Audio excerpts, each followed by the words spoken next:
यह कहानी एक बालक की है जो मुनि प्रचेत के यहाँ जन्मा, जिसको अपने माता पिता से रत्नाकर नाम मिला।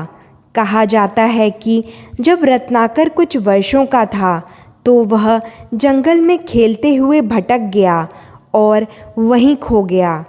उस बच्चे को एक शिकारी ने पाया, जिसने उसे अपनाकर अपने पुत्र की तरह पाला। अपने पालक पिता के मार्गदर्शन में रत्नाकर भी एक कुशल शिकारी के रूप में बड़ा हुआ। जब रत्नाकर युवा अवस्था में पहुंचा और विवाह योग्य हुआ तो शिकारी परिवार की कन्या से उसका विवाह संपन्न कराया गया।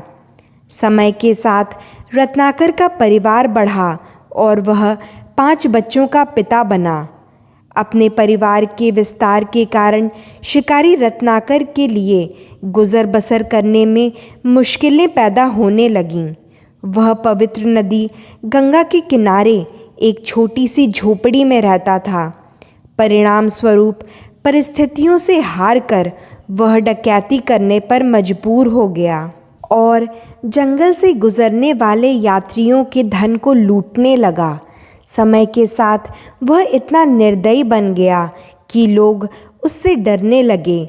जब भी रत्नाकर किसी जगह जाता तो लोग उसके डर के मारे अपने घरों में घुस जाते। केवल इंसान ही नहीं बल्कि जानवर भी उससे डरते थे। जंगल के रास्ते से उसके गुजरने पर राह में आने वाले पशु पक्षी अपने अपने गुफाओं और घोंसलों की ओर दौड़ जाते। यह बताता है कि रत्नाकर कितना क्रूर था। एक दिन जब रत्नाकर जंगल में छुपा अपने शिकार की प्रतीक्षा कर रहा था, तब कुछ ही समय बाद वहाँ से ऋषि नारद गुजरे। वह बहुत ही शांत और संयमित दिख रहे थे। नारद जी भजन गाते प्रकृति की सुंदरता पर मंत्र मोहित हो रहे थे। तभी अचानक रत्नाकर पत्थरों के पीछे से कूदा और बोला, ऋषि, जो कुछ भी तुम्हारे पास है वह तुरंत मेरे हवाले कर दो, वरना तुम्हारे लिए अच्छा नहीं होगा। अपनी आँखों में प्रेम और संपूर्ण सौम्यता के साथ नारद जी ने उत्तर दिया, मेरे प्रिय पुत्र, क्या तुम्हें सच में लगता है कि मेरे पास ऐसा कुछ है जो मैं तुम्हें दे सकता हूँ? मेरे पास अभी केवल वही पुराने कपड़े हैं जो इस वक्त मैंने पहने हुए हैं। अगर तुम इन्हें लेना चाहते हो तो अवश्य ले सकते हो। रत्नाकर इस उत्तर से चौंक गया। वह हिचकिचाया और साधु की आंखों में देखा, जिसे देखते ही रत्नाकर का मैला और कपटी मन शांत हो गया। नारद जी रत्नाकर में होने वाले इस परिवर्तन से अवगत थे। उन्होंने मुस्कुराते हुए वर्णन करना शुरू किया कि कैसे अन्य जीवित प्राणियों की हत्या करना बहुत बड़ा पाप है और दूसरों की मेहनत की कमाई हुई चीज़ों को लूटना गलत है। नारद जी ने बताया कि जो परिवार तुम्हारे पाप पूर्ण कार्यों के फल का आनंद उठा रहा है, वही कल को तुम्हारे किसी भी पाप को साझा नहीं करेगा। अंत में केवल तुम ही होगे जो दंड का भागीदार बनेगा।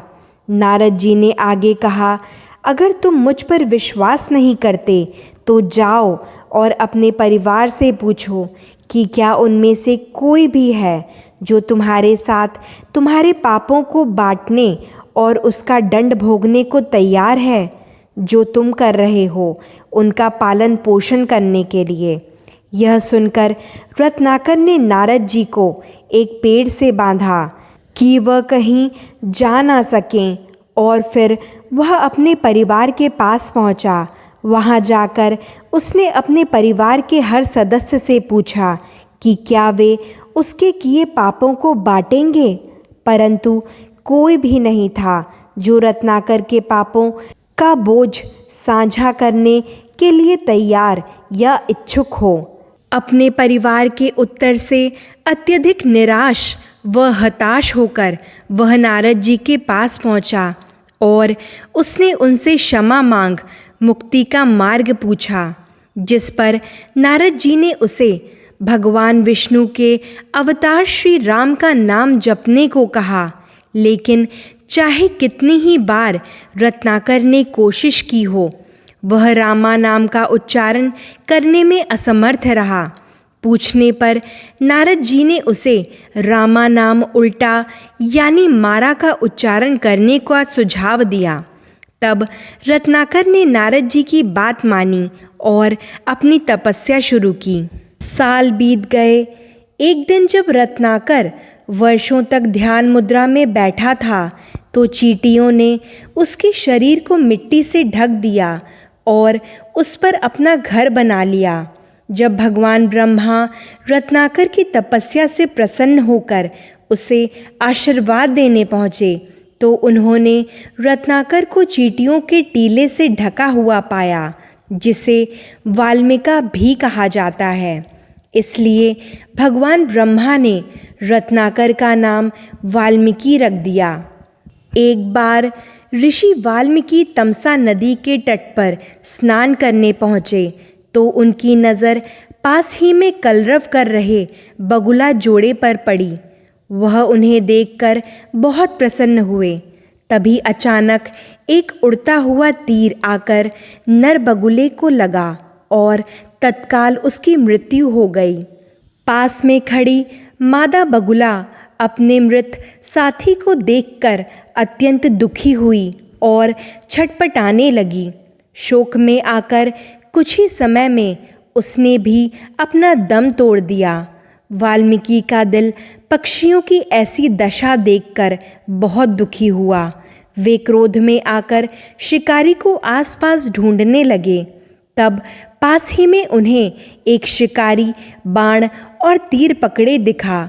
उसको देख वाल्मीकि आग बबूला हो गए और उनके मुंह से निकला, मां निषाद प्रतिष्ठाम त्वं गमः शाश्वतिः समाह यत क्रौन मिथुनादेकम वदीह काम मोहितम। अर्थात तुम अनंत काल के लिए कोई विश्राम नहीं पाओगे, क्योंकि तुमने प्रेमी और निष्कपट पक्षियों को मार डाला। वाल्मीकि के क्रोध और शोक से स्वतः उत्पन्न यह दोहा संस्कृत साहित्य में प्रथम दोहा माना जाता है। हालांकि जो पहला श्लोक महर्षि वाल्मीकि ने पढ़ा था, उसका रामायण से कोई वास्ता नहीं था। वास्तव में यह एक श्राप था, जो एक क्रूर शिकारी के निर्दयी व्यवहार के लिए कहा गया था। परंतु यह श्लोक व्याकरण की दृष्टि से पूर्ण था। श्लोक का वाचन करने के बाद जब महर्षि अपने आश्रम वापस लौटे, तो उनको भगवान ब्रह्मा के दर्शन हुए। भगवान ने उन्हें आशीर्वाद दिया और रामायण लिखने का कार्य सौंपा, और इस प्रकार वाल्मीकि ने रामायण की रचना की, जिसमें प्रभु श्री राम के संपूर्ण जीवन का वर्णन है। रामायण की रचना के दौरान प्रभु श्री राम की पत्नी माता सीता और उनके पुत्र लव और कुश ऋषि वाल्मीकि के आश्रम में निवास कर रहे थे। जब भगवान वाल्मीकि ने रामायण की रचना पूर्ण कर ली, तब उन्होंने इसे लव और कुश को सिखाया, जिन्होंने नगर नगर जाकर इस महाकाव्य के पद को गाया और इसकी महिमा को दूर दूर तक फैलाया। कहानी अच्छी लगी हो तो चैनल को लाइक, शेयर और सब्सक्राइब करना न भूलें। धन्यवाद।